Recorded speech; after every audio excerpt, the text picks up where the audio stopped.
Hello and welcome to all the members of Borivali Central CP Study Circle. Before we start the proceedings, let us rise for the Institute motto and Code of Ethics.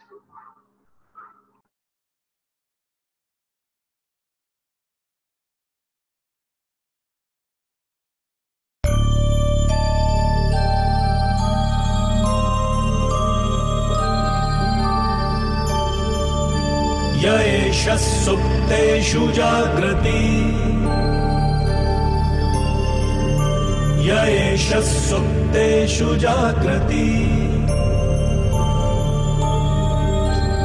कामं कामं कामं कामपुरुषो पुरुषो निर्मिमाणः निर्मिमाणः तदेव शुक्रं तद्ब्रह्मा तद्ब्रह्मा तदेवामृतमुच्यते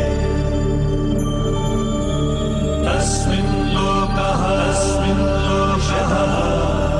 शतः सर्वे तदूनात्यपि कश्चन एतद्द्वैता एतद्द्वैता एतद्द्वैता एतद्द्वैता एतद्द्वैता एतद्द्वैता।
Thank you.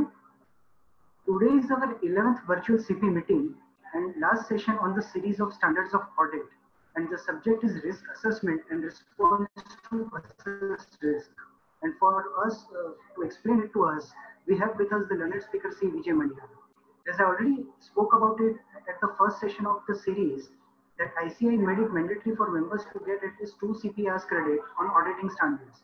So we thought that there are many important standards, so rather than giving members just part of it, let us plan a series so that we can give reasonable weightage to all the important standards. So this series was planned And we at BCSC are thankful to see Abhay Mehta, our core group member, who has helped us in designing the topics and suggesting best of the speakers. Now, may I request CA Hiren Mehta to briefly introduce the speaker. Thank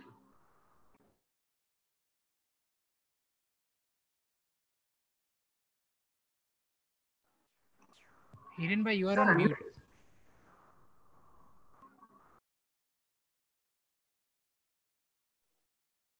Sorry. Thank you, Lalit bhai. It's my privilege to give a brief introduction of today's session speaker, Vijay Bhai Maniyar. He is a partner in assurance practice of SR Batley and Company LLP, which is a member firm of the Ernst Young Global in India. He is a fellow member of the Institute of Chartered Accountants of India and has over 35 years of professional experience. During this year, he has gained extensive experience in the serving large Indian as well as multinational corporate across various industries for audits of listed as well as unlisted companies in India under Indian GAAP as well as IFRS. He was a special invitee on the Accounting Standard Board, ASB of ICAI. He is a member of Accounting and Auditing Committee of BCAS. He has co-authored many guidance notes, such like guidance note on India's Schedule 3 to the Companies Act 2013, revised Schedule 6 to the Companies Act 1956, which is published by the Institute of Chartered Accountants of India. He has also co-authored mandatory accounting standards, extract from published accounts from for the Bombay Chartered Accountants Society. He is a regular speaker at various forums. With this brief introductions, we welcome once again today's learned speaker, CA Vijay Maniyar. We also acknowledge the contribution to CABF received from Vijay sir amounting to rupees 500. Now I request Vijay sir to take charge of the session. Thank you.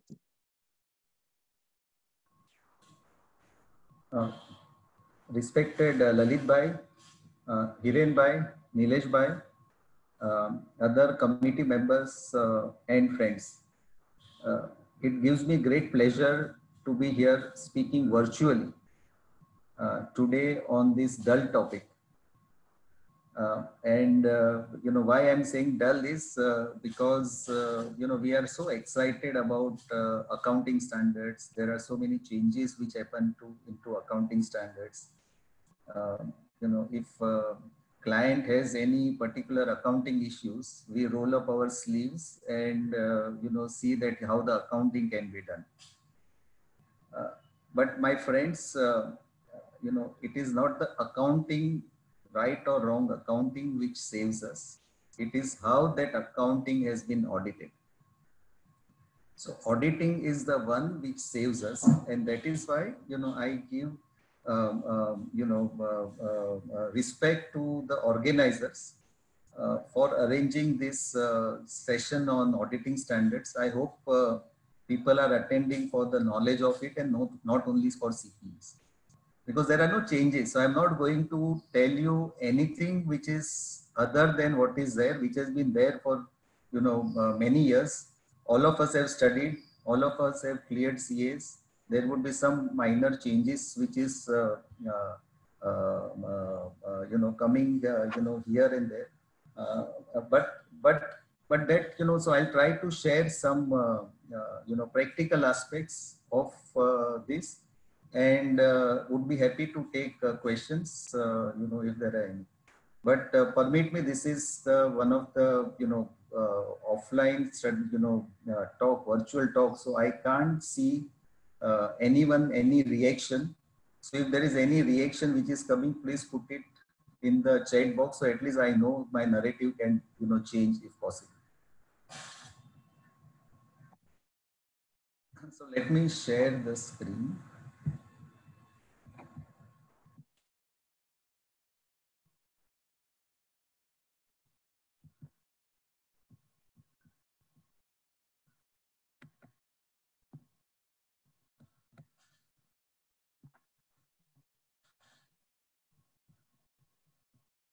Is the screen visible?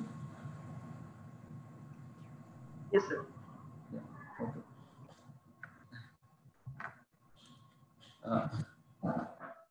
So as I said, credit to this, and I know this is fourth session amongst the 4 sessions which were planned. You had exemplary speakers in the past, and they would have dealt with the subject in great detail as was required. And I'm confident because I know all of them personally. So what I intend to cover is, these are the 2-3 standards which are there, which I'll cover. But, in the first thesis, I will, what I understand is that today, most of the participants is, doing MSME audits. So I thought it is, important to start with how it is relevant. This accounting standard is relevant. So if it is a risk for materials misstatement due to fraud or error, how it is relevant to each of us. So first of all, there are some, for accounting, if there are small entities, then there could be, you do it as per Indian GAAP, or you do it, if it is larger entities, you do it as per Ind AS. However, there is no relaxation as far as the auditing standards are concerned for any relaxation in the auditing procedures. So, my friends, what I intend to tell you is that the rigor which is required for the larger audits as well as smaller audits, the rigor of auditing standard is the same. Even during, COVID, if you have realized, a lot of relaxation which has been given by various regulators. So, for example, there is a moratorium in the loan which has been given, or that there has been a relaxation in the submission of results by SEBI, which has been given. Institute has also given all the impact of COVID on the auditing standards, but all these publications which has come in and the guidances which has come in, they have reinforced what is the existing auditing standards. So what I want to say is that this auditing standards, the rigor which is required, whether it is smaller or bigger clients, whether COVID or no COVID, and on the contrary, if there is COVID, the responsibility on us as auditors is higher, because there could be impairment on some investments, there could be going concern issues, there could be cash flow challenges, there could be debtors which are not realizable. So debtors, but the liability continues to be there. So there are many challenges as auditors, and on the top of it, you are not able to face the client, and the client accounting system would have changed at the end, because COVID happened in last 2 weeks. So the client accounting system would have changed. The way they approve the transactions, the way the transactions are initiated, recorded, approved, and processed would have changed, because everybody is working offline, or that they would have been stopped. So the challenges for auditing under this scenario are significantly higher. There is no relaxation, and hence, why I'm, re-emphasizing is that the risk of material misstatement, which is there in the standard, acquires a higher importance during this COVID period. So what happens? Correct. So let's look at the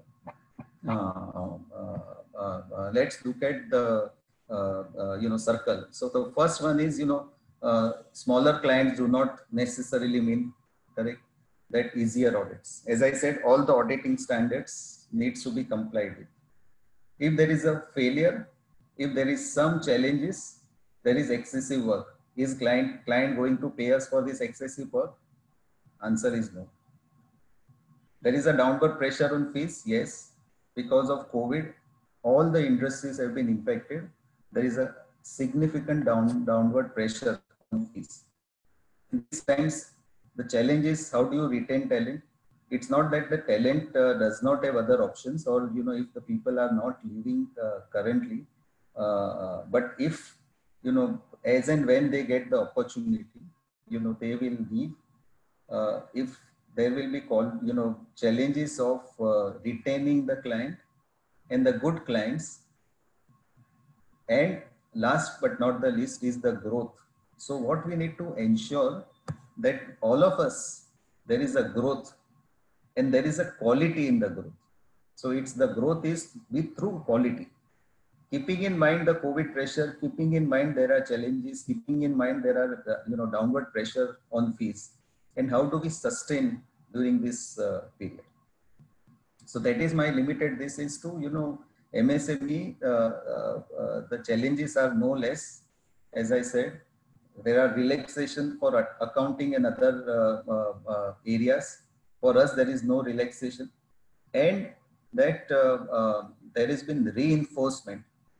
One typical reinforcement and risk of material misstatement and fraud will deal with it is how do you do inventory physical verification during COVID times. And that also institute has come up with the guidance note rightly on a timely basis, but it's a challenge that has increased the cost. But is client going to pay us those costs? Question mark.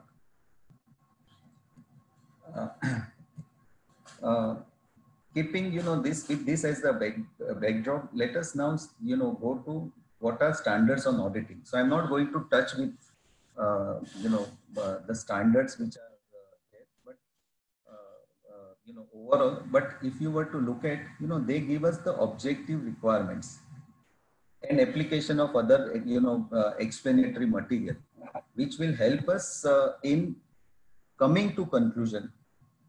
Whether we can sign off on the financial statement and provide a reasonable assurance.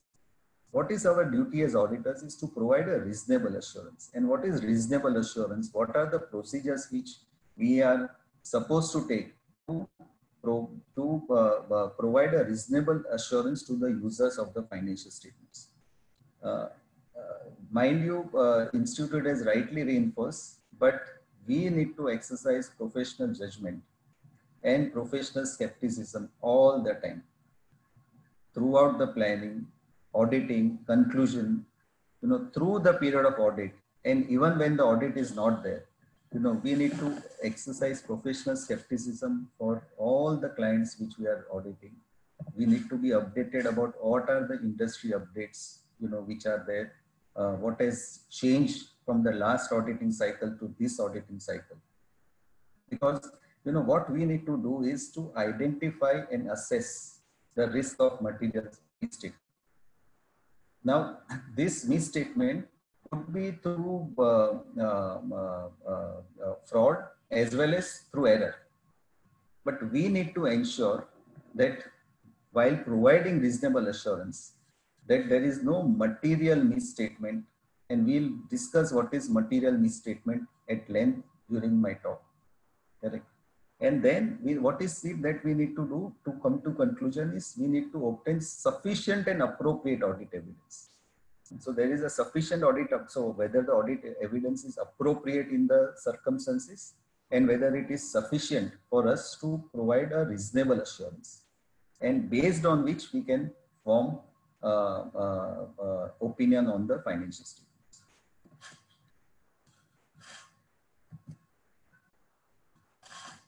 Coming to identifying the risk of material misstatement, this is the crux of this. I have tried to simplify the slide, saying that what is the audit risk. So the audit risk is a factor of two things. Number one, if you look at is first is the inherent risk. Inherent risk means it is caused by error or omission on the financial statements due to factors other than the failure of internal control. So if there are no controls, is that account, is that inherent risk high? So for example, cash. Now cash, if there are no internal control, is that inherent risk high for cash? The answer is yes. As far as cash is concerned, inherent risk is always high because it is prone to misappropriation. Similar is the case for inventory. That is also prone to misappropriation. So if there are no internal controls, then what is the status, what is the inherent risk of that account is the one first we need to evaluate. After having evaluated what is inherent risk of that account, we need to then evaluate what is the internal control. So the next is the control risk. So what is the internal control which the company has instituted to address inherent risk? So inherent risk is inherent, which is there in the account. You can't do it, is beyond anybody. It's a control, management's control or our control. So inherent risk is at the account level. Control risk is in the it is within the control of the management. What internal controls have been instituted by the management to address the inherent risk and to reduce the risk at the account level. So that is the two we are very critical. And the third is the detection risk. The detection is that there is a possibility we are opining on materiality, and our opinion is on true and fair. So it is possible that we fail to detect. So our duty is to ensure that we should not fail to identify any material mistake. So that is the audit risk. So if you look at what we need to do for anything, what we are doing is how do we minimize our audit risk. If we are able to look at things from an audit risk perspective, I'm repeating, inherent risk which is not in the control risk is which is in the control of the management, and for which the management has instituted controls, and the last is detection risk.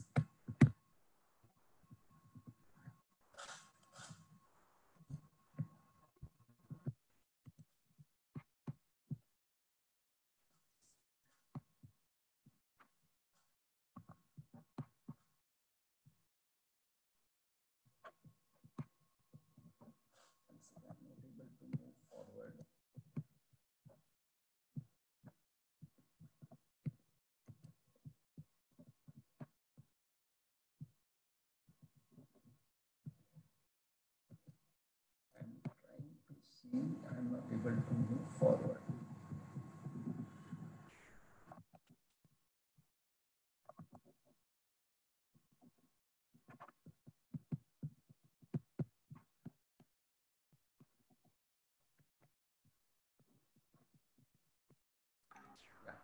Is there an issue? No, I was not able to move forward, and I was looking at if there is any marker which is useful in this, but I could not find the marker. Okay. So now, so let's look at, this is little difficult on the marker, but the color combination will help. Now this is little busy slide, just, bear with me. This will help us in identifying what to focus where. So what is high risk item? What is the risk of material mistake? So this inherent risk. So this, I'm pointing my arrow, which is inherent risk. Inherent risk could be low or high, correct? And so first let's look at low or high. Then what is the control risk? So can I rely on the control? So can I as auditors can rely on the control which are instituted by the management? So then that will be rely on control. And if I'm not able to rely on control, then this is the two rows which we need to look at. So for example, if inherent risk is low and I can rely on control, then it is a green. So my control risk, my total risk on the account is minimal. But if control risk is high, but I can rely on control, then it is low. Because if the cash, correct, if inherently cash is high, inherent risk, company has good controls, but it is more than minimal. That is where this is there. The next column is not rely on control. So if inherent risk is low, but I cannot rely on the control, then my procedures will be higher than minimal and low, and hence I've classified this as moderate risk. But if my inherent risk is high and I cannot rely on the control, which is high. So the red zone which is there is the one which we need to be very, very careful, and we need to ensure, because the higher it's the probability of risk of material misstatement is high if when inherent risk is high and I cannot rely on the control. It's not that other cases it is not there, but I'm just trying to put it across, as a simple theory, so that, we focus on the areas which are high, which has high impact. In addition, there could be significant risk. So significant risk is what is inherent risk with a higher likelihood of occurrence and a higher likelihood of material misstatement. So what is this? So let me give you an example. Correct? So example is, say, inventory. Now normally we do inventory count, but if the measurement of inventory is complicated. So for example, if you are the company has a pile of this coal. Now how do you measure coal, right? So then one looks at volumetric measurement, where one also relies, because we are not expert as how do you do volumetric measurement, and hence one relies on the expert. Since there is so much subjectivity which is there, there are special audit considerations which we'll have as far as inventory is concerned, and hence this is what it is there. Now here I have given some examples as to how do you risk of material misstatement. So for example, cash and cash equivalent, as we discussed, the inherent risk is high because it can be misappropriated.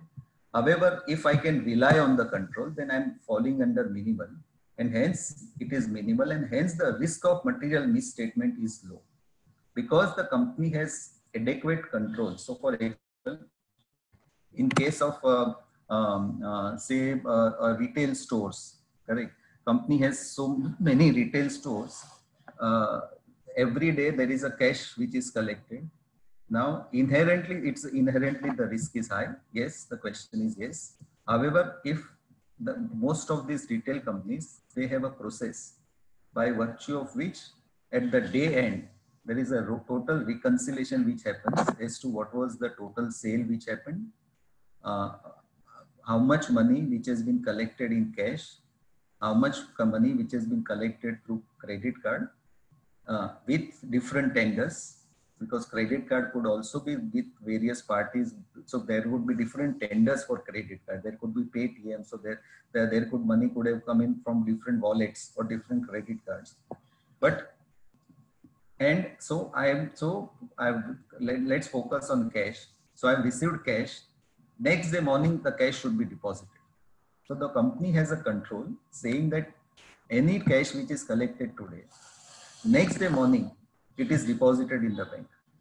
If I can rely on that control, correct, and it is operating effectively, so company, correct, so I'll test those control, and then I can come to conclusion that the risk of material misstatement is low.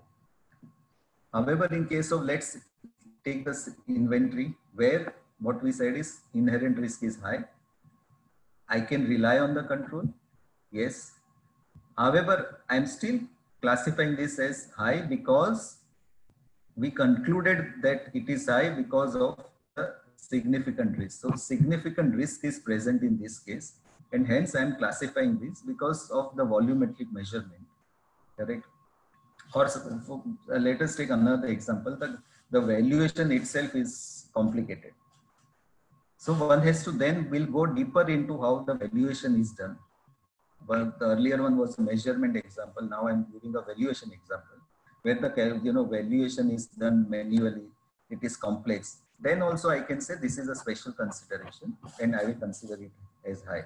But now let's take example of share capital. Now share capital, inherent risk. Is there anything wrong inherently? Nothing wrong. I can rely on control. It is minimal. Or let's take sales, which is normally the biggest item on the balance sheet. Inherent risk is high. If I cannot rely on the control, I am falling under this bracket. So it is high. So my procedures around inventory on the revenue will be different. Similar is the case if I can rely on expenses. Inherent risk is low, but I cannot rely on, then it is moderate. So I'm trying to cover all this Why does this, what is important? The risk of material misstatement and the classification. This helps us in determining the nature, timing, and extent of auditing procedures. So if it is the conclusion that it is minimal, my auditing procedures will be lesser. It will be higher if it is low than minimal. It will be higher than, if it is moderate, then it will be higher than low. And if it is high, if the risk of material misstatement, then I will do extensive auditing procedures. I will do more auditing procedures during the year end, rather than during, I will also do through the year, but more procedures will be done through the, at the year. I can't see anybody, but if it is clear, because this is very crux of, what I will move forward. But if you have any questions, I can't ask today now. One more thing. So this we looked at the account level. This has been my experience when we also take, when I take interviews and all. What is it? And this is on very fundamental, which is there. If I ask a question as to what does true and fair mean? So when we are saying the financial statements are true and fair, if I say fixed asset is true and fair, correct, what does it mean? So it means, because I'm not looking at anything else, and that is what I'm saying, what are the assertions which I'm looking at the account level, correct? So if it is a balance sheet item, I'm saying is the asset or liability is in existence. Existence is very important for me to first say that whether the when I'm saying fixed asset true and fair is that asset is in existence, whether it is complete, all the fixed assets which are considered are covered, whether the valuation, is there any impairment, is the depreciation provided appropriately, so is the valuation. The fourth is rights and obligations. So is the fixed asset which I am saying it is my fixed asset, my PP&E, is it does belong to me? Do I have the right? If I do not have the right, is it properly disclosed? So for example, if I have taken money against this, is it properly disclosed that these fixed assets are hypothecated with the bank? Because all the rights and obligations, it needs to be. So as far as the asset is considered, the right, my right, as well as liability is considered, as all the obligations being of the company are there. And last but not the least is presentation and disclosure.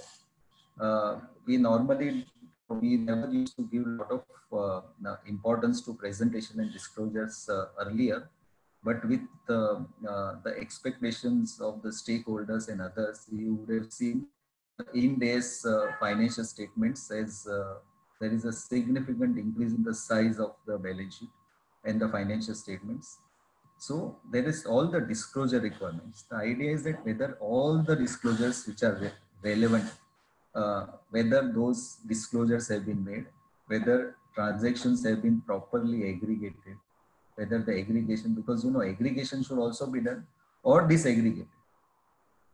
Correct. So you will not, for example, say salary at office, salary at this branch, salary at that branch. So there is a proper aggregation which happens, correct?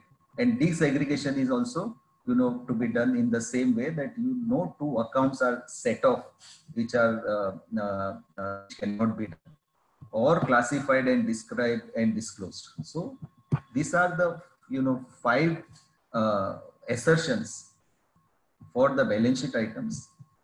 As far as profit and loss is concerned, there are the assertions which are important is it occurred?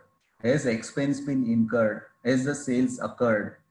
So is this sales, when I'm saying true and fair, is sales has occurred? Is sales complete? So have I considered all the sales which I'm supposed to recover? If there is any measurement where there is subjectivity involved, is it being measured at amount at which company is supposed to measure, and whether there is a proper presentation and disclosure. So if, you know, anything when we look at, when we are saying we are auditing, we are saying it is true and fair. If you keep these 4 or 5 things in mind, it will help you in identifying against each of the class of transactions or account, what is it that is important. So in each and every asset and liability and P&L needs to be, you know, segregated into all these assertions. And some assertion, there could be, you know, higher probability of misappropriation, misstatement. Some assertion, it could be lower. So, you know, in our case, in case of coal, what is more important is the volumetric measurement. Correct. So that measurement is, the completeness is more important. But having decided what is the, you know, volume, the valuation need not be complicated. So one can look at valuation assertion differently and completeness assertion or existence assertion differently. That is what I wanted to say, is that now we need to, you know, categorize each and every asset and liability items into these assertions. Let me give you some examples again to just reinforce, because this is, as I said, crux of this. What is material misstatement? So what are the assertion level one has to look at? So as I said, inventory, if I were to say again, you know, is the inventory physically? So have we done proper physical verification procedures against this? And as we discussed in COVID time, this is different. Whether we have done, we had done it during interim period, most of us would not have done it. So what is been done subsequent to the year end, how the rollback procedures has been done subsequent to the year end to 31st of March, to say that in this inventory existed as on 31st of March. We are saying this is the existence, right? Secondly, rights and obligations. Again, you know, as I said, is you know, is inventory, is you know, it belongs to the company. As there have been any sale which is recorded, but inventory has not been moved. So that's a separate thing, whether that cut off in the sales, but any inventory which is there, is it a third party inventory? So all this rights and obligation, does it belong to this? You know, company needs to be evaluated. Is it complete? We need to look at whether all the inventories which are there has been, you know, considered. Correct. And the last is whether it has been you know, valued appropriately. So what is the accounting policy of the company and whether the inventory has been appropriately valued. Coming to cash and bank balance, does the cash exist? Is the balance confirmed? Is it reconciled? I see, you know, the basic irregularities still we find in bank reconciliation. And, you know, whichever one is the automated or not automated, but this bank reconciliation is very, very fundamental procedures which one has to do. So whether, you know, the cash exists physically, you know, have we verified the cash on 31st of March? If not, have we got the confirmation from the one who is holding the cash? Is this cash, in case of retail, if I give you that example, deposited on the first working day? Now in this COVID times, probably, you know, first working day might not, because there was a lockdown and irregularities, you know, irregularity in the deposit of cash was.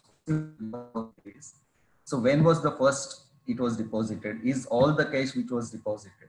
So the owner, you know, responsibility as auditors is increased because of COVID to ensure that this cash balance which we are confirming as on 31st of March, you know, existed on 31st of March, whether all the cash and bank have the right, whether the sale has been done accordingly, whether complete. Again, the same thing if you were to say, and valuation in case of cash and bank, and this normally does not arise, but then also one has to, you know, look at valuation as an assertion for all this. Now let's look at, these are the asset side. Let's look at the liability side. Now equity share capital, correct? So existence. So if the company has issued any shares, if have they been issued, correct? Whether this has been properly authorized and the procedure which has been done. So rights and obligations which has been done, and all the approved shares money has been received, and it is all complete. Similarly for borrowing, same thing which is there in the bank balances is also there for the borrowing. Is there any whether all borrowings which exist are considered? Here also one has to be careful in these times because of the cash flow issues. There could be financing arrangement in either the way the structuring happens, whether I've borrowed money or is it part of trade payable. A lot of companies, they do securitize the debtors, and one is to look at the documents very, very clearly as to see this is the securitization, what is the obligation of the company. As the company, if the debtor does not make good on the due date, is company still responsible for making payment to the party who securitizes the debtors? If company's responsibility is still there, then it is a borrowing. If it is not there, then it could be set off against the debtor. Because if there is, borrowing is one of the area specifically for the leverage companies, it's very important that one has to be very, very careful as to all the borrowings which are existed are being considered. And the same thing, whether company has an obligation, whether all the obligations have been recorded, and whether the borrowings has been valued appropriately. So if you look at this, I'm repeating a balance sheet. If I were to balance sheet, there is existence, completeness, valuation, rights and obligations, and presentation disclosure. Please look at which has a risk, which assertion at the account level has the higher risk of material misstatement. Your auditing procedure should be more focused on. It's not that we don't focus on other assertions, but those assertions has to be very, very extensive. Coming to profit and loss and sales. If I were to use the sales, so sale of goods, so whether the sale is backed by actual deliveries. Why it is important is sale is one of the as I said the biggest item in the financial statements if you look at most of the companies. So is there a proper cutoff procedures which has been done? Because this is very fundamental. If there are any large projects, is it percentage completion if somebody is recognizing? Is the recognition being done as per the accounting standard? Correct.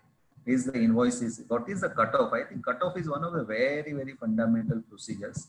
And I've seen companies who will, we actually normally look at, how many percentage of sales which has been booked in the last week of the month, last week of the quarter. So on a monthly basis, we look at the trend, saying because a lot of times there are some assurances which has been done, some bonuses which has been linked to sales, and hence the risk of material misstatement in the sales is higher, and it has always been the focused account, and it should, most of the times it is a focused account. Next is say materials consumed. So same thing here, occurrence as the material consumed, correct? Whether all the materials consumed has been considered. Material consumption is accurately, so it is how it is evaluated, how it is materials are a measurement of the consumption, because the company would be having various materials, single materials. What is the basis of accounting? FIFO, weighted average, what is the basis on which it has been calculated, whether proper cutoff has been done. Same here, cutoff is one of the, as I said, one of the very, very important procedures which we should be always, and the classification, whether it is consumption, write-off, whether it has been appropriately classified. And similarly is the case for other expenses, whether all the expenses have occurred. For example, all the expenses which are there have been booked. Are they measured? So is the obligation, liability of the company is appropriately booked? Proper cutoff is done. So all the expenses which are of the period has been recorded. And then the classification. And as far as the expenses is concerned, one additional item one is to be looked at is whether it is a revenue expenditure and capital expenditure, and this classification also needs to be looked at. So just to refresh, balance sheet existence, rights and obligations, completeness, valuation. Very, very important, which is there in profit and loss, occurrence, completeness, measurement, cutoff, classification. So, whether a P&L expense or income has occurred, is it complete? Is it measured properly? Is the proper cutoff has been done? Is it properly classified? As I say, I can't see anybody, so I'm just moving forward. I hope people have understood. Having looked at this account and assertion level, but we don't do audit straight.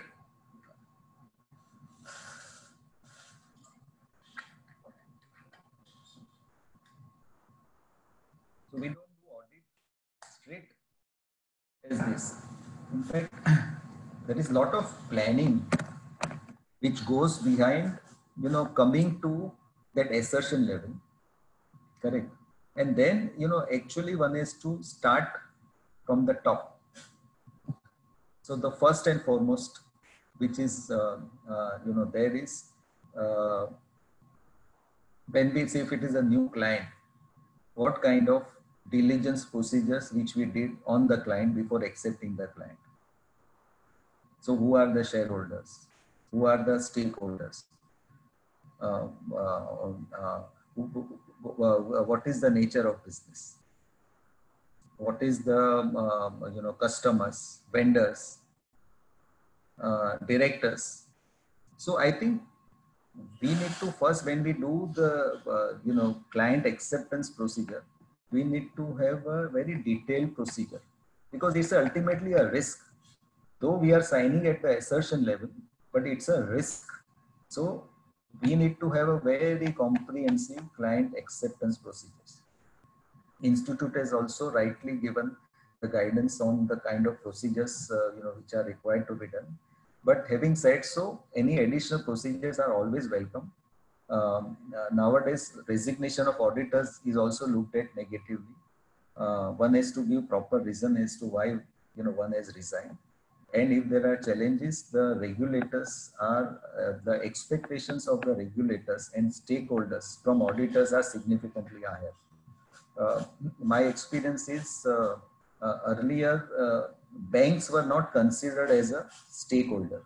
If you go back in times, banks were not considered as a stakeholder, but with IBC coming into place, bank has become one of the big stakeholder. And to ensure that all the loan covenants, etc., are being met with, which is also there in Caro now. But what I'm saying is that please be mindful as to who are the stakeholders.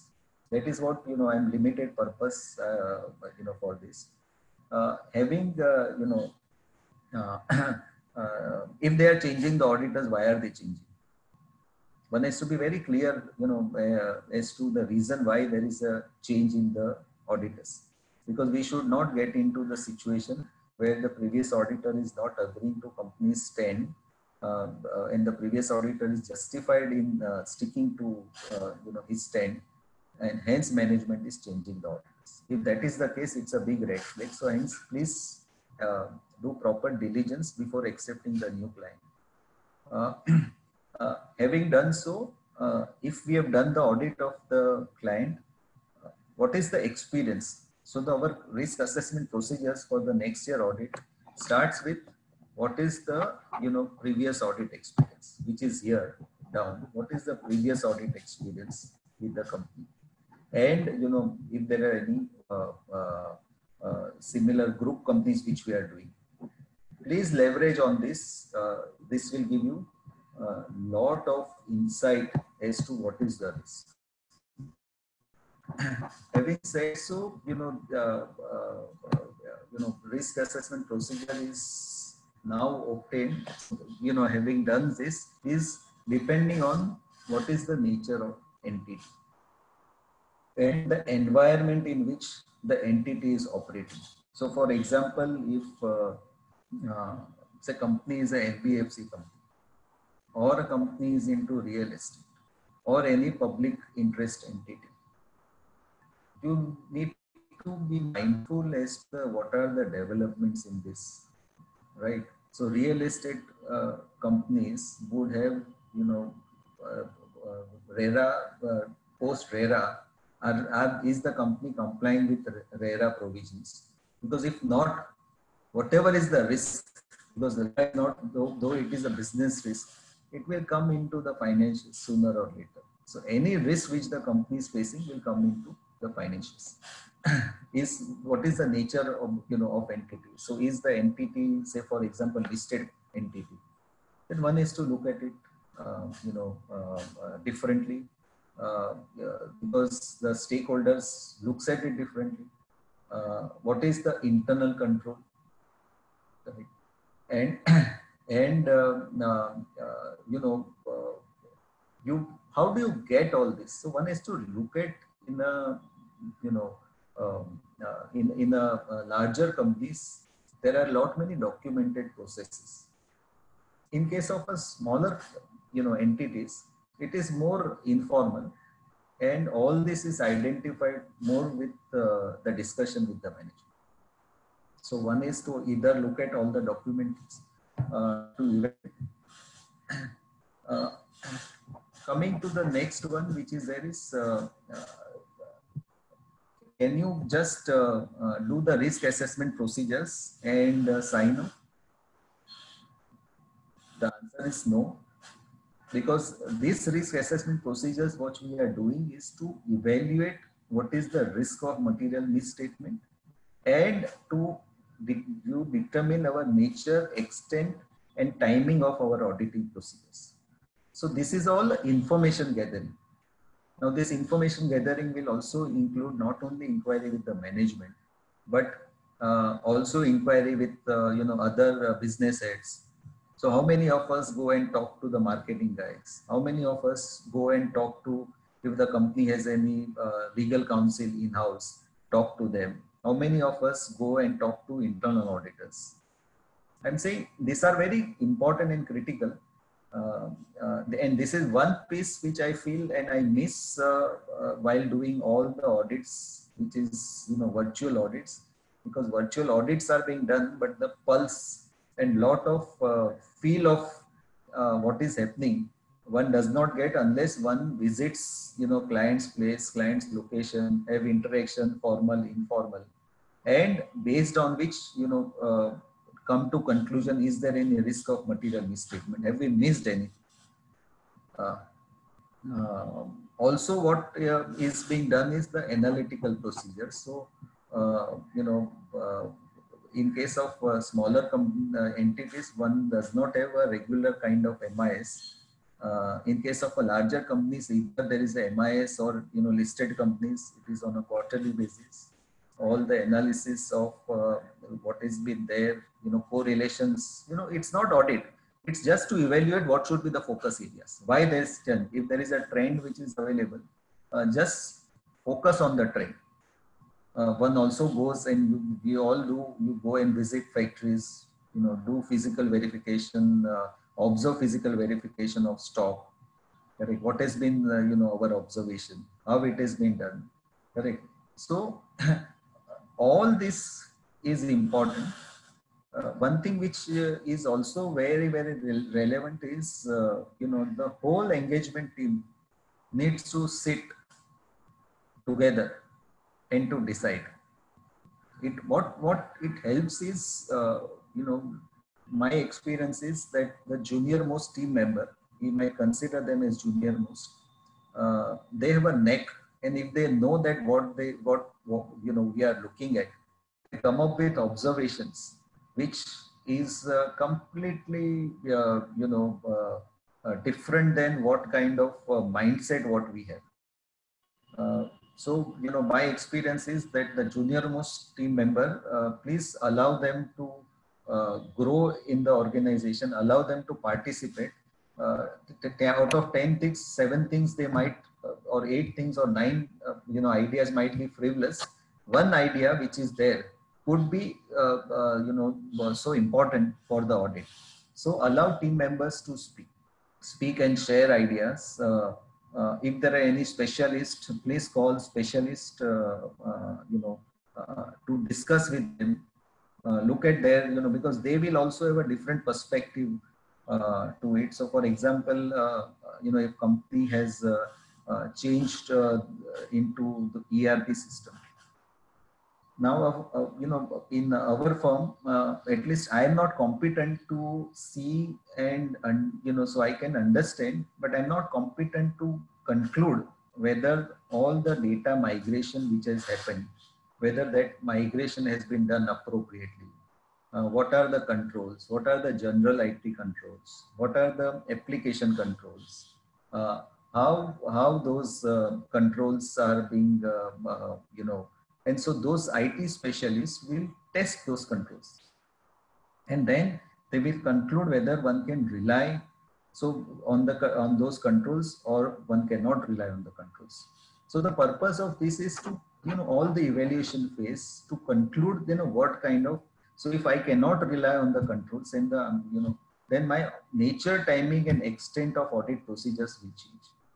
So if the IT person evaluates and gives us the confirmation that the controls are effective and reliable, then all the processes, then I can do the minimal procedures. But if they say that they are not reliable, I need to do very, very extensive auditing procedures. That's what, and so nature of auditing procedures will change, timing will change, and the extent will change.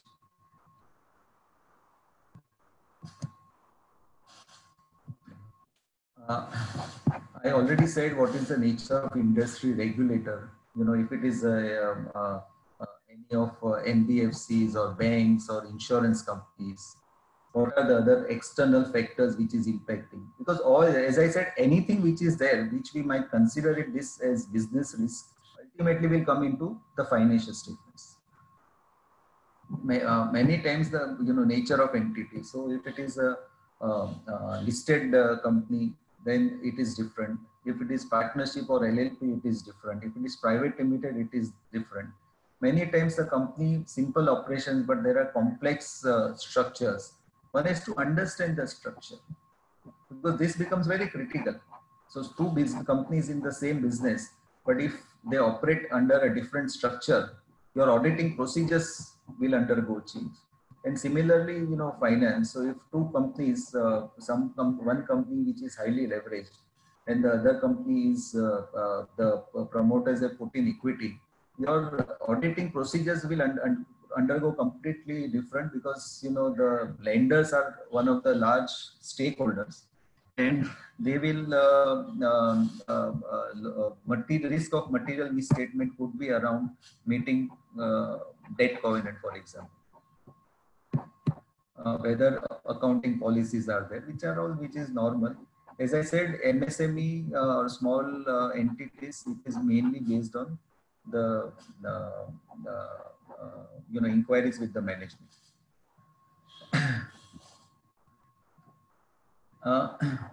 Then one has to also look at something else, which helps us again at the assertion level, is what is tone at the top. Again, as I said, when you understand, talk to people, we understand and gather what is the tone. So one is the documented evidences, other is the feeling the pulse of. Now, today's times and earlier also, lot of companies, including the MD and promoters, they will have horizon, next 2 years, 5 years. Who has the horizon of next 20 years? Nobody has now. So, but they will work very ethically. If the work is done ethically, then there are no frauds. Then there are chances of errors, and our auditing procedures are more aligned to see that we have there are no errors in this. If there are frauds, then our responsibility as auditors are significantly higher. We also look at how the company has identified the various risks and how the company is addressing those risks. Because it is, ultimately we are auditors, and we look at the risk at the financial statement level and drill down to the assertion level, which I've been saying. But the company would have many different risks.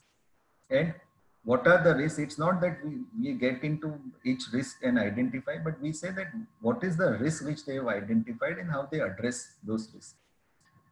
Similarly, IT system. So if there are manual transactions versus IT and the level of maturity in the IT processes. But under all, both whether manual or IT, who passes journal entries? The fraud still comes in onto the journal entries. So who passes those? Because they are not standard. Even in the ERP environment, the journal entrist is the one which one has to be very, very closely scrutinizing, because in ERP environment also everything is through the process except the journal entries. And how this, the next is how this, the whole system is controlled, whether, internal auditors are there, internal or external, somebody's, what are the reports, what are the recommendations, how are their, management has responded, what action has been done, are there also actions being taken on a timely basis.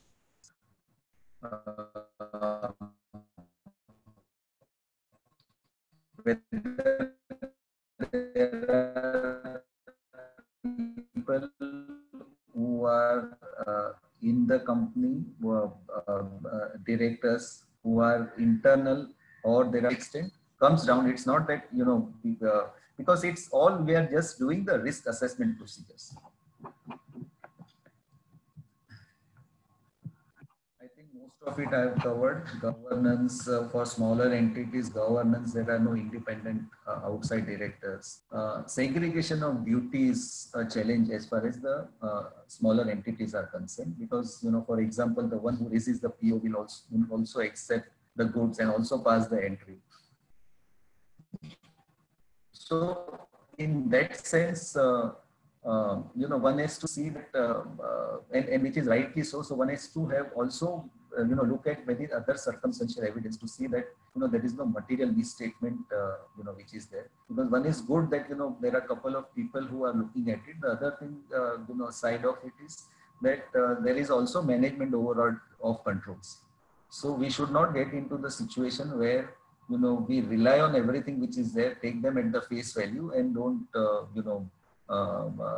be professionally skeptical. So we should be always be skeptical about whatever entities what we are, auditing, and what is, there also how the any of the management.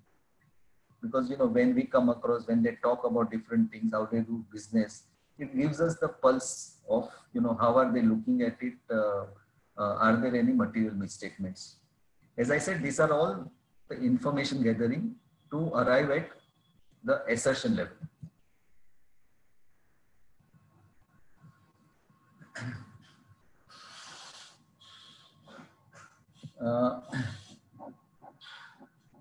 It is possible here that, one has to look at not only state at a substantive level, because a lot of times what I've seen is that we do technically a control, a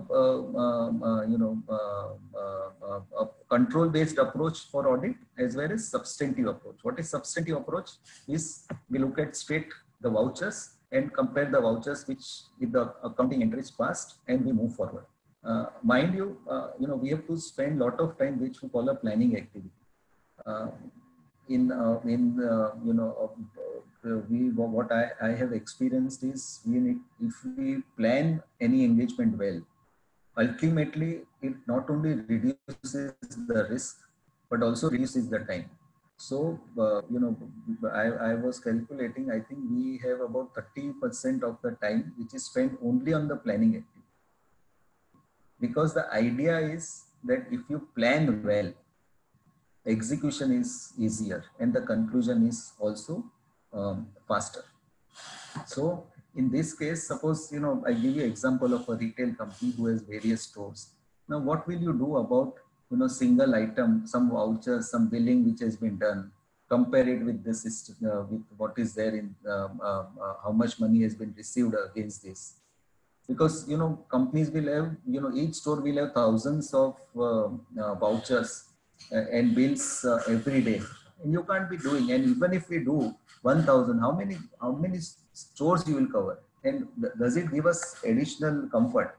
If the company has many related party transactions, you can't, look at individual items and then look at, then you look at the control. What are the controls which the company has instituted? And that is what I am trying to say, is that it's not only substantive procedures. One has to look at the whole process, right from the initiation of the transaction to closure. So if we were to say sales, so what is order to cash? What is the whole process? Under each, steps, what can go wrong? Keeping in mind the assertions. Assertion comes into play for everything. And what are the controls? If we are comfortable with that process, then we do some substantive procedures. That is where we get the comfort. But substantive procedures alone in many cases, and in terms of, large complex companies having multiple locations, multiple businesses, different geographies, it becomes very difficult. So hence one has to look at the whole processes. Last but not the least on the risk assessment is that, this assessment is we are doing at the planning level, but it is not the end. We have to be professionally skeptical through the audit, through the conclusion of audit, and all the evidences which we do, because it is the initially when we had, we have decided what kind of procedures. What we had said is whether it is low, medium, moderate, or high. But do my auditing procedures, that is a planning process, but do my auditing procedures support this classification? If not, then I need to change those auditing procedures. And hence it is very important that it's not the end of it, and hence professional skepticism. We need to constantly, tell team that be professionally skeptical. These are the documentation. Documentation is one thing. Just digressing from this, but anything what is being done, if it is not documented, it is considered as not done. The reason being that if something goes wrong, any regulator who comes in looks at it from a legal mindset. So even if what we have documented, the comma, full stops are important, so that we write what is we meant by it. But the documentation of what is our understanding, what has been our risk assessment, why that risk assessment, what has been our risk of material misstatement, at what assertion level, and what kind of procedures hence we are doing, is very, very important for us to document.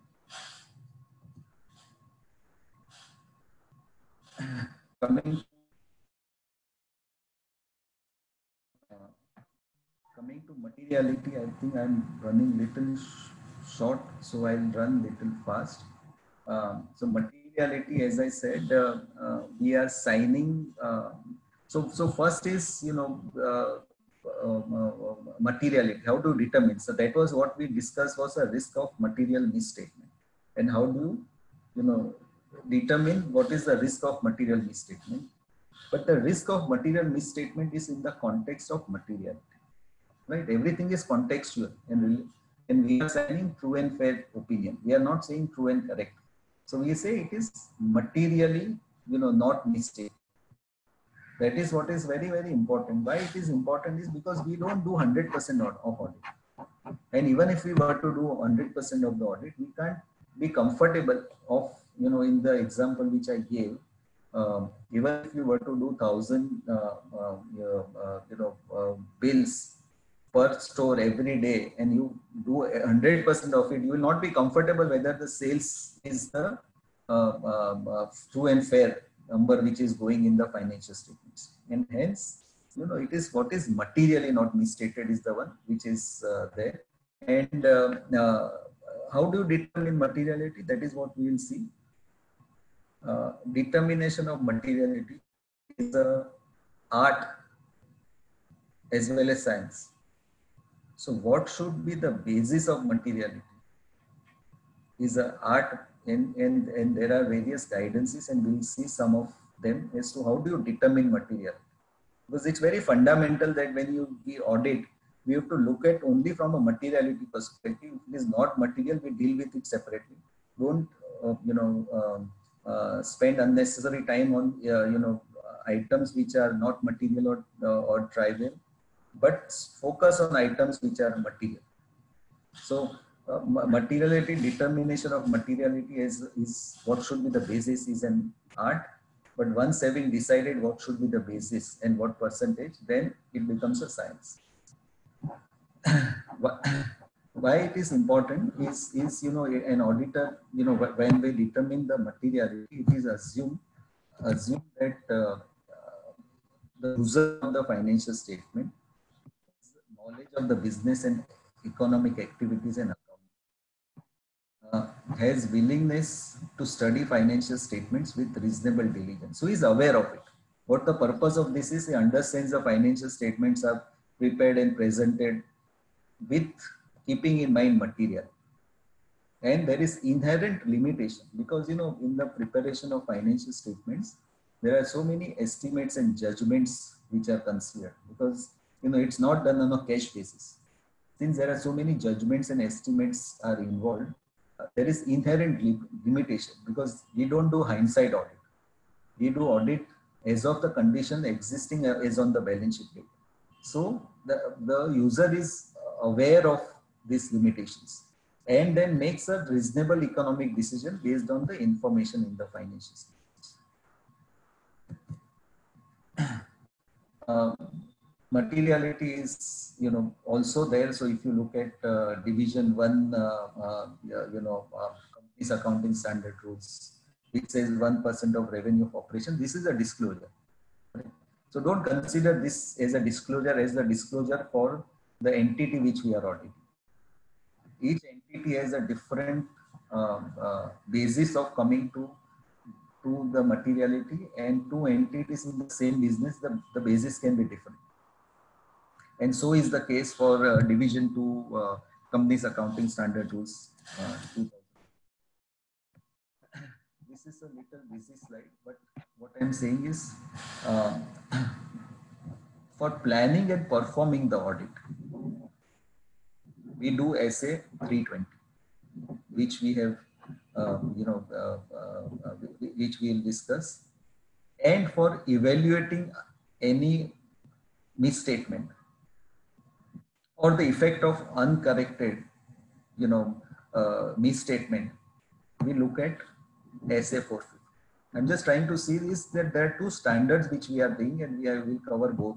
Is depending, calculating materiality is 320, and how do you deal with, identified misstatement and uncorrected misstatements is 450. As I said, materiality is always, it's a professional auditor's judgment, keeping into mind the size of the company, nature of business, and there are a lot many things which go in. Let us take some example. Profit before tax is say 10 crore, turnover is 100 crore, and total assets is 300 crore. The issue always comes as to what should be the basis of materiality. So there are different benchmarks which we can use. The best benchmark is profit before tax. It could be revenue. It could be asset. Correct.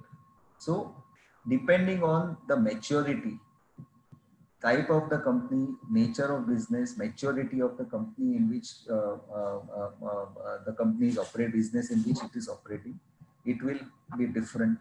Correct.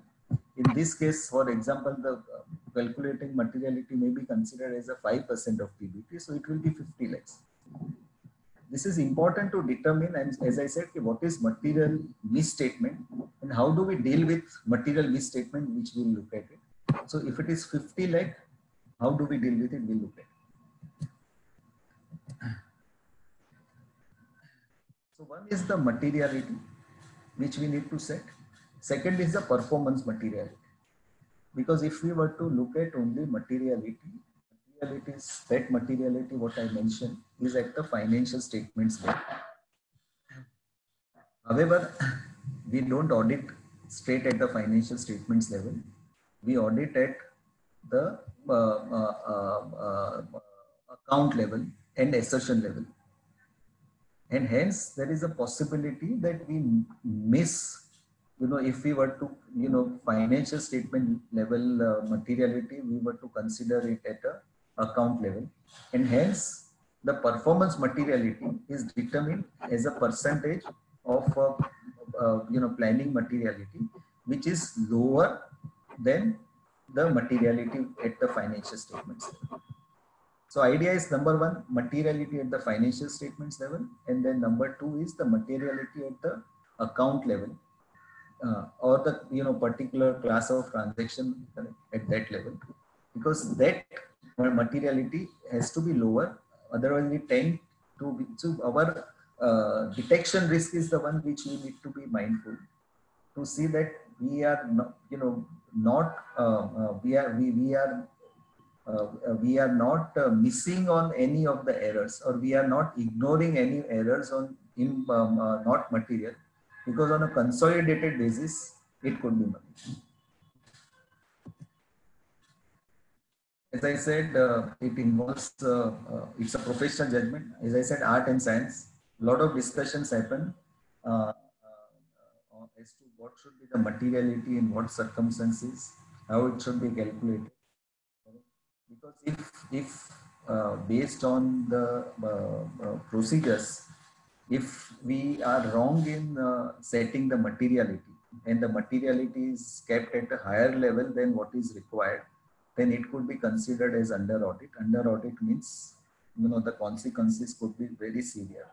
If it is materiality is at too low level, there is over audit, which is good in the current scenario, but our resources also gets utilized based on lower materiality, and our profits, or how do we calculate our margins from the engagements could also get impacted. So one has to balance that and err on the side of the caution. But as I said, materiality is depends on, number one, what is the user looking at. Correct? So users focus is very important. Correct? What is the nature of industry? What is the development during the year?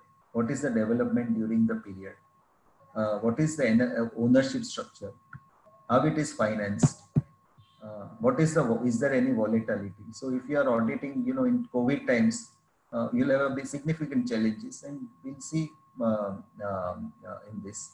And because what will happen is this materiality will help us in, determining the nature, timing, and extent of material, auditing procedures. So one is the risk of material misstatement, which we are identifying, and then we say, is it material? Is this account material? Based on the risk of materiality which is being calculated, and then determine what are the auditing procedures which are required. This is a little busy slide, but this will help develop to help you the concept of how materiality can be determined. So it is earning based.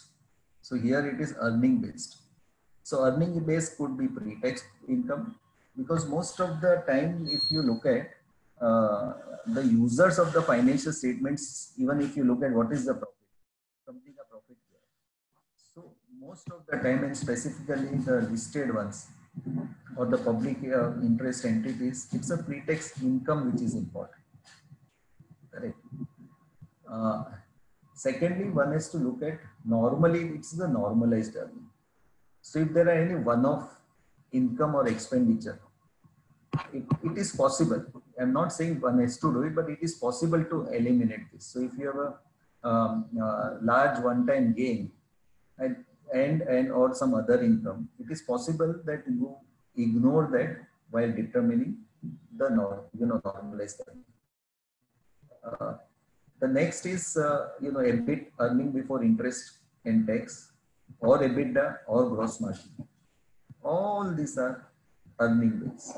Earning based is to be looked at in case of a profit oriented companies, correct, or companies which are profitable and mature. Because if the company has profits, one has to look at the profits. We have a lot of discussions around this, but today, because of virtual one, I'm not sure we can have anything. Second is the activity based. So what happens is, if the company is not for profit, company is loss making, break even, there is no consistency in the profit, there is a volatility, correct, or it is a startup. In that case, one can get into revenue based or operating based materiality. Or if it is a capital intensive project under startup, it could be based on equity or assets. Right? So what I was telling you is that this is an art. What is stakeholders looking at? What is the nature of industry? What is the stage at which the company is? Company could have multiple businesses. There could be profit set off by gains, losses in other businesses. How do you attribute then this materiality into various businesses? So a lot of exercise which happens, but I'm saying primarily at a financial statements level, it can be either earning based, or it could be activity based, or it could be capital based.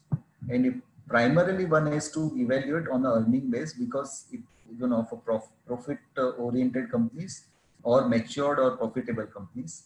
But if it is not for profit or break even or loss making volatility, then one can look at other bases. But then in the case of for profit companies, either it is revenue or mainly it is revenue, or it is company into startup phase capital company, then it could be assets, CWI. Let us take an example. The profit before tax is 100. Insurance claim received is 5. And there is a loss on sale of subsidiaries 10. Correct. Now, if I were to look at in scenario 1, PBT could be on 100, because I'm considering everything at 100, and I'm considering it as 5% of the normal. But if I were to say that no, I will not look at it, but I will look at it on a normalized basis, then this could be higher, because these two items I need to ignore. So I need to calculate profit before tax on a normalized basis at 105, for which the materiality will be 5.25. Having considered materiality, then the next, this is at the financial statements level. Then I will look at performance materiality, which will be, assuming, this also is a judgment. S2, so 5% is a judgment. This is a judgment. S2, 50% of this. So I will review the accounts and this at the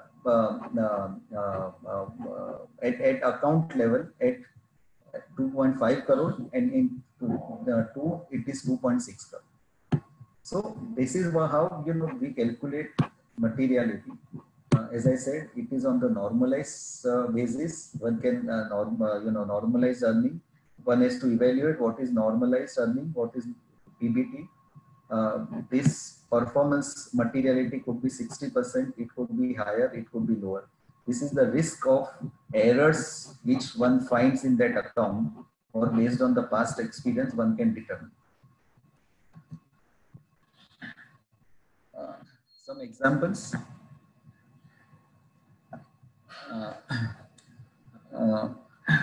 So in case of the question is, the company is a profit making entity historically and at the end of the financial year. So as I said, this is a profit making company.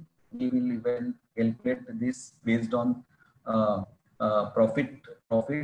But suddenly in this year, because of COVID, the company has incurred losses or company is at near break-even level. The question is that how the materiality needs to be calculated. So in this case, as I said, materiality is a constant. So risk of material misstatement, materiality is a constant. It is not, it is fixed at the planning phase. But at the year end, this has to be actualized.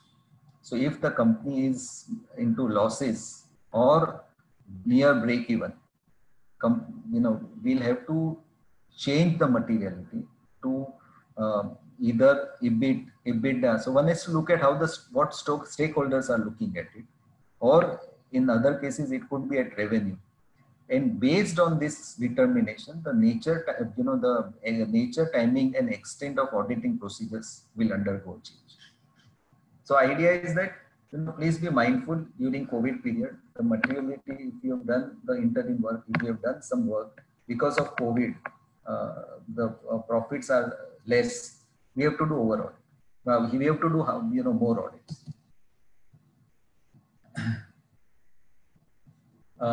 The next question is, I'm just reading the question. The auditors of a company have identified misstatement during audit of a related party transaction, which is below the amount of materiality determined. Will this misstatement be considered immaterial? So the idea is, in our example, we had determined materiality at 5 crore or 2.5 crore, which is performance materiality. And while under doing the audit, we came across misstatement in related party transaction, which is lower than 2.5 crore. The answer is, we have to look at we have to look at the nature of misstatement. Correct. So in this case, since it is a related party transaction, and which is always given high importance in case of any company, so the nature of uncorrected misstatement is material, and this will have to be rectified by the company and give its effect in the financial statements. So as I said, one is this number, but one is to also look at the nature of error which is being found. The next example is, if on verification of individual accounts of customer, the auditors of company ABC have identified an error in discount allowed to customer, which is immaterial at the level of individual customer. But if aggregated as a whole for the company, this exceeds the level of materiality. What should be done? So we don't audit like 100%, but if we identified at certain customer level that the wrong discount has been allowed to the customer, then this needs to be rectified. Now, if company will have to then evaluate the whole basket of customers for which this likely error is there, and we'll have to be rectify this error, because this is at the materiality level. One is not at customer level. We are also signing the financial statement. So the company will have to rectify this mistake. Otherwise, this has implications in the audit. The next is, in the first year of audit, the auditors of company ABC Limited identified no misstatements during the audit. In year 2, their audit differences contained small number of small misstatements relating to processing routine class of transactions. These statements were corrected by them. They occurred because of change in the IT system in that period. In third year, the management has resolved this problem and does not expect to encounter the similar misstatements. Can auditors set higher PM? Correct. So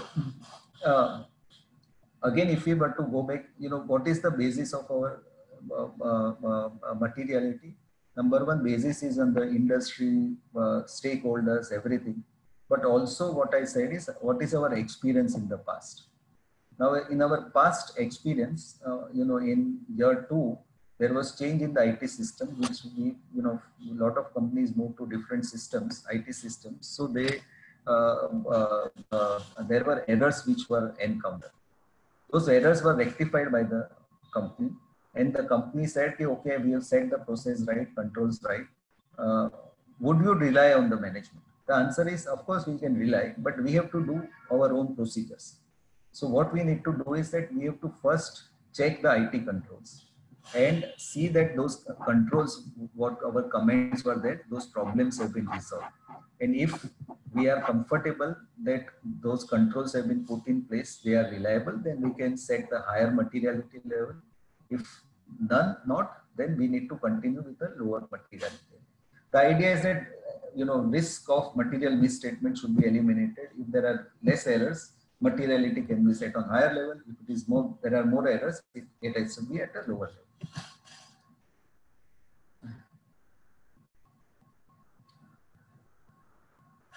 I think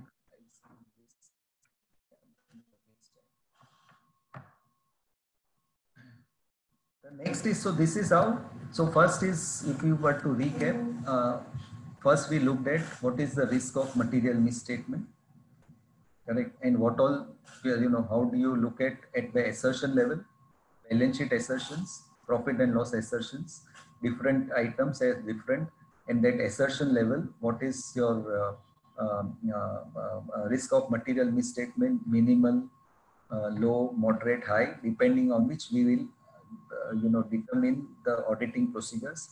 We'll also saw how materiality is to be determined, whether it is earning based, activity based. For a profitable company, it is on earning based. If it is not profitable, break even, volatile, it could be on revenue base. It can be startup. It could be on CWIP or fixed asset base. So depending on, as I said, this all is an art. Two companies in same business, materiality could be different. The basis could be different.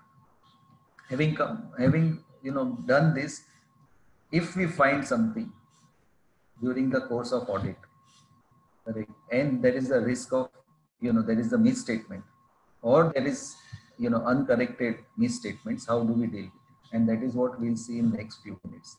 So what is misstatement is the difference between amount, classification, presentation or disclosure of a reported financial statement item and the amount classification that is required for. So there is a difference between the, what amount is reported, whether the classification, all the assertions, reported amounts, classification, presentation, disclosure, there is a difference, correct? And that is a misstatement. And uncorrected misstatement is, when there is a misstatement, then we go to the client and say that these are the misstatements, please pass entries. If the client does not pass entries, then that is called an uncorrected misstatements. And how do you deal with it?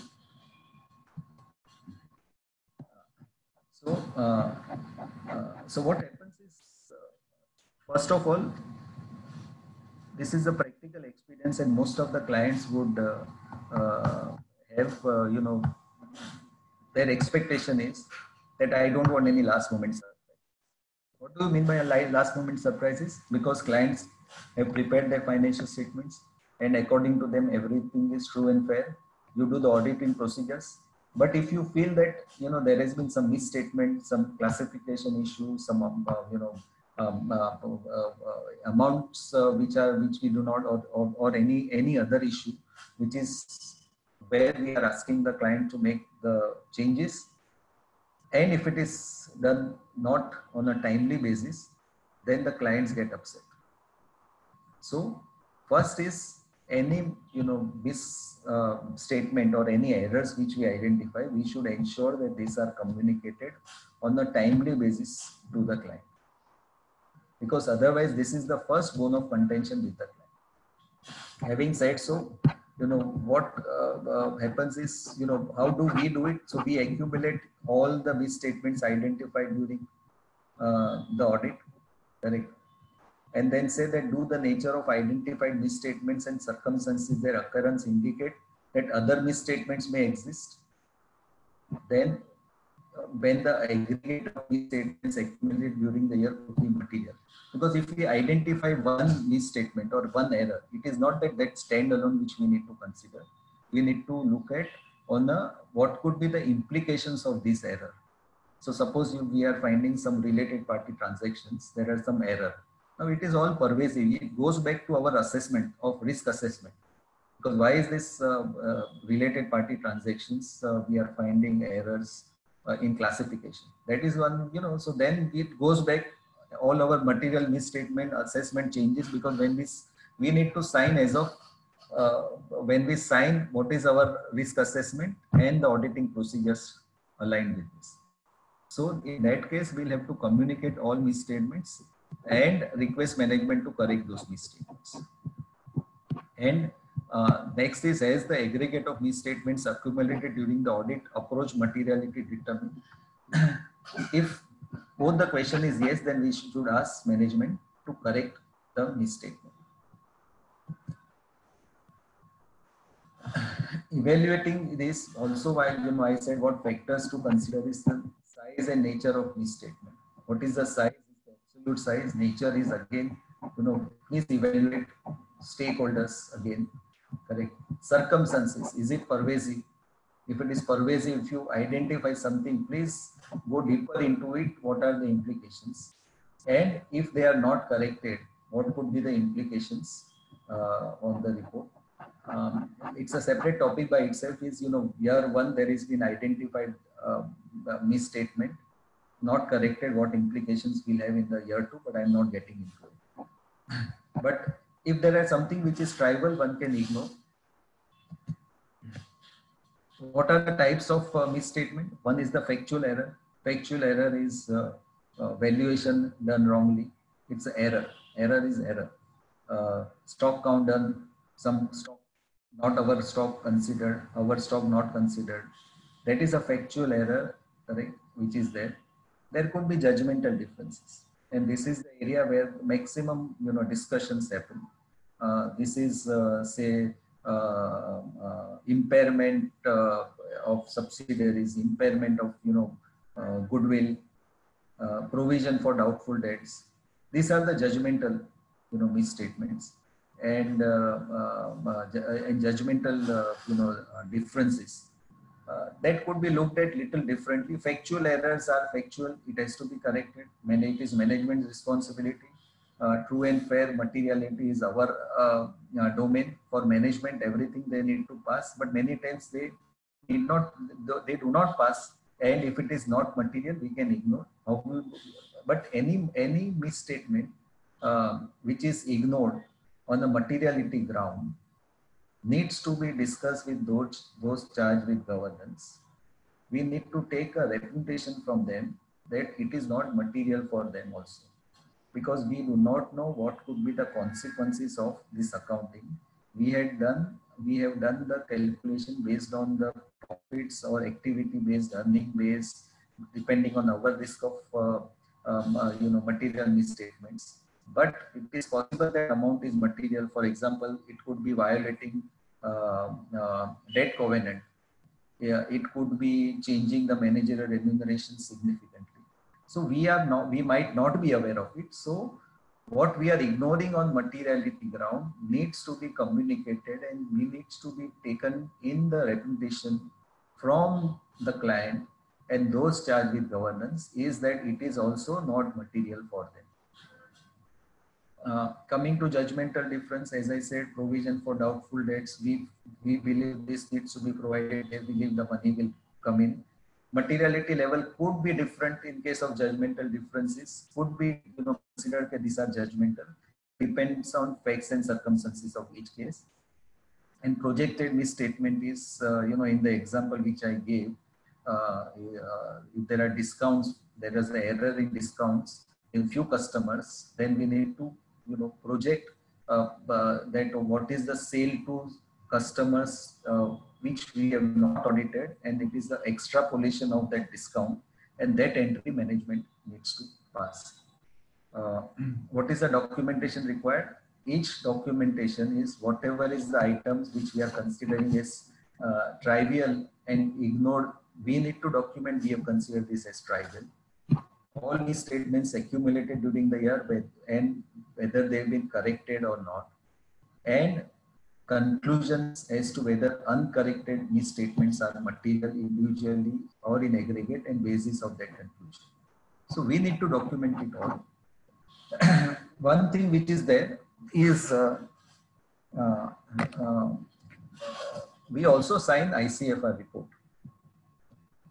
So if the company has passed significant entries, which is rightly so, but if those are material entries which has been passed, then one has to review the implications on ICFR, because in ICFR we are looking at the controls, and as a part of the controls, it is management's responsibility to ensure that financial statement close process, that the controls are effective and reliable, and that whatever financial statements which are being prepared by the management, does not have any material mistake.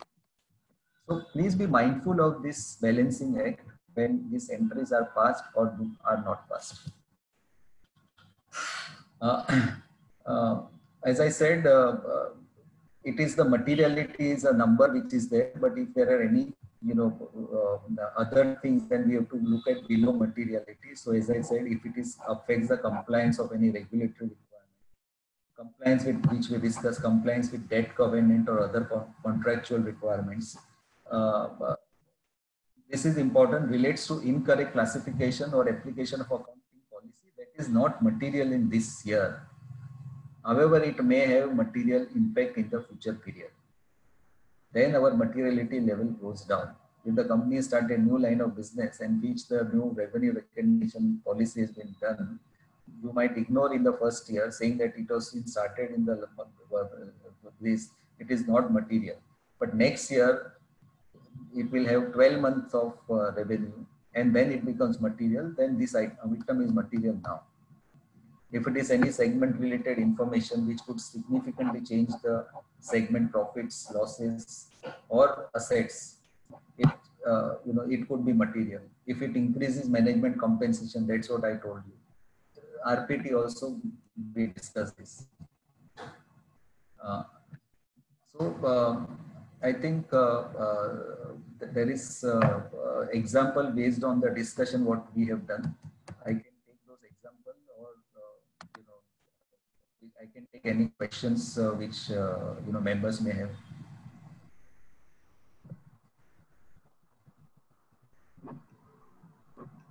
Yes, sir. There are a couple of questions. First is whether we have to physically verify inventory and cash, which is not possible practically. What is our risk and how shall we lower our risk? So inventory, yes. Again, as I said, what is material? Correct. So one has to look at the amount. If it is material, then yes, it is, because that is one of the assertion.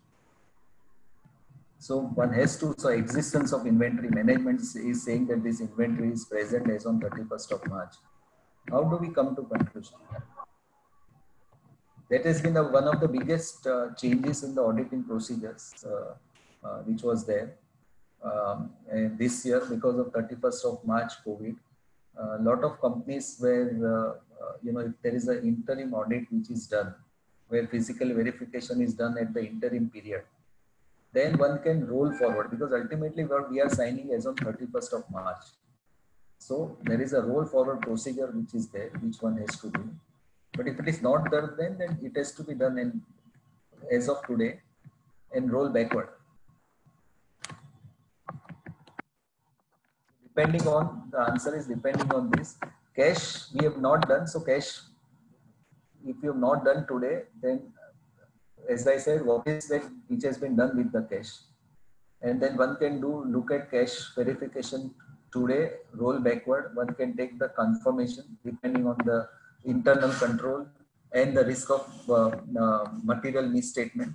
And if it is deposited in the cash, in case of retail, which I explained, if it is deposited on subsequently, one can trace it can give you the reconciliation which is being prepared by the company on cash collection and deposit. So as I said, each company will get into different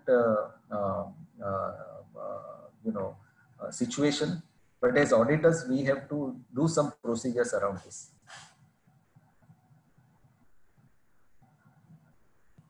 The next question is, how shall we know which are the valid expenses, and how shall we get the list of related valid expenses? Sorry?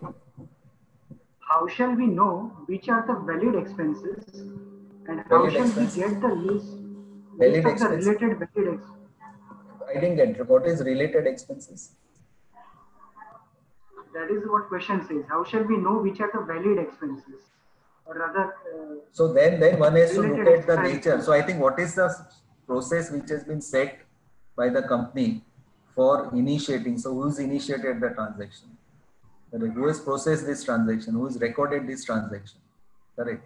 So that is, as auditors, we'll have to ask those questions. In fact, earlier in my earlier practice days, clients were little hesitant to respond, and they were not happy with such questions. Today, they understand what is our responsibility as auditors, and we have to explain to them.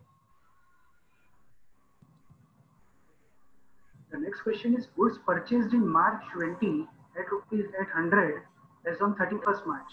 The realizable value was 70. And due to COVID, the goods were forced to sell at rupees 30.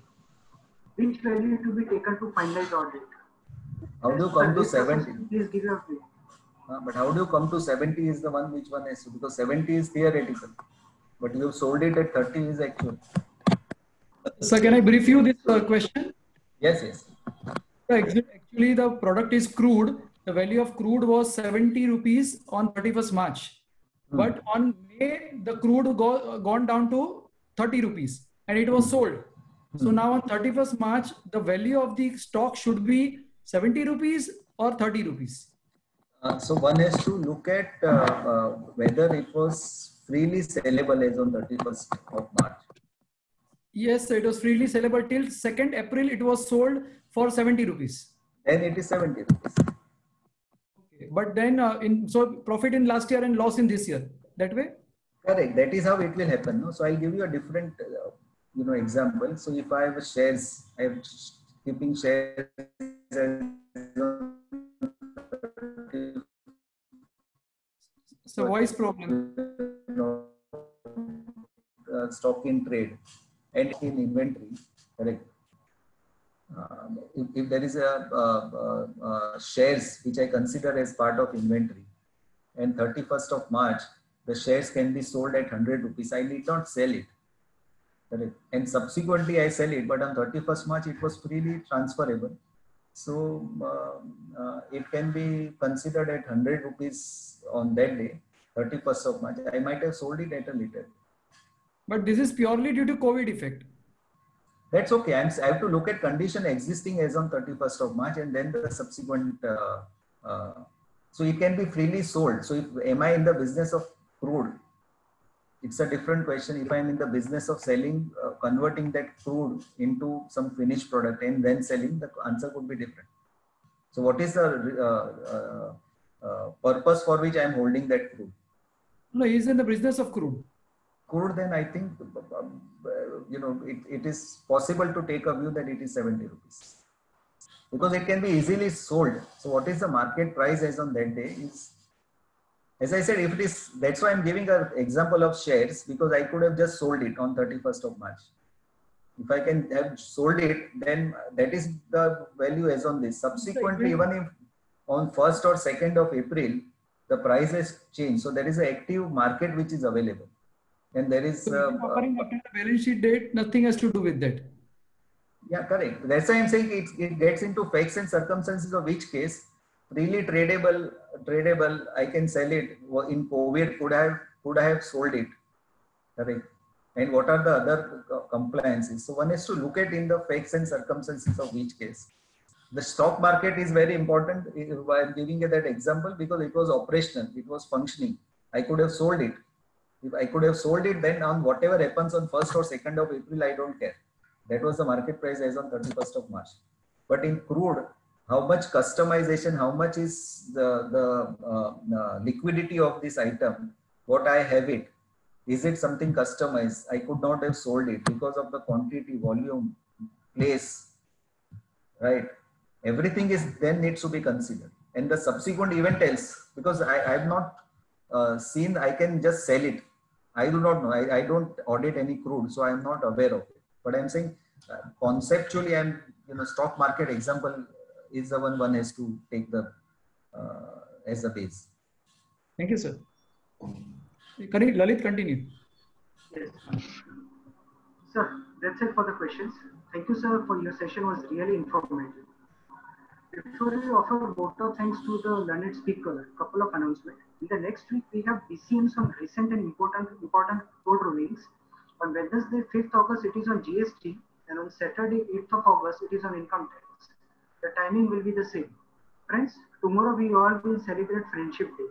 Because of the pandemic, we will not be able to meet our friends physically, and many of us are going through tough times.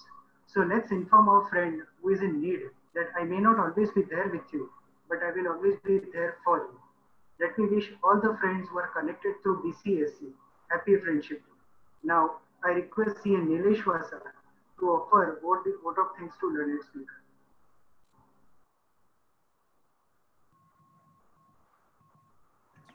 Nilesh, unmute. Nilesh, unmute yourself. Thank you, Lalit. Thank you very much for giving me this opportunity. Today on our topic of standards of auditing, risk assessment and response to assess risk. I think everyone will agree that Vijay sir has really explained this through various angles. He has taken MSME angles, risk assessment procedure and related activities. He also explained materiality in the context of an audit, and along with practical examples and various evaluations. So thank you very much, Vijay sir, for giving your valuable virtual time to our study circle, which has benefited to all our members. On behalf of WIRC, on behalf of Borivali Central CP Study Circle, I propose a very well-deserved vote of thanks to our learned speaker. Thank you, sir. Thank you very much. Thank you. Thank you. I'm not, would be happy to look forward for the feedback. As I said, virtual, it's very difficult to judge. So if you have any process, I would be happy to get it. And if there are any corrective actions taken on my side, I will be look forward. Definitely, sir. We'll update you. Sure. Definitely. Okay. Thank you. Thank you so much. Thank you. Thank you, sir. We are ending the session.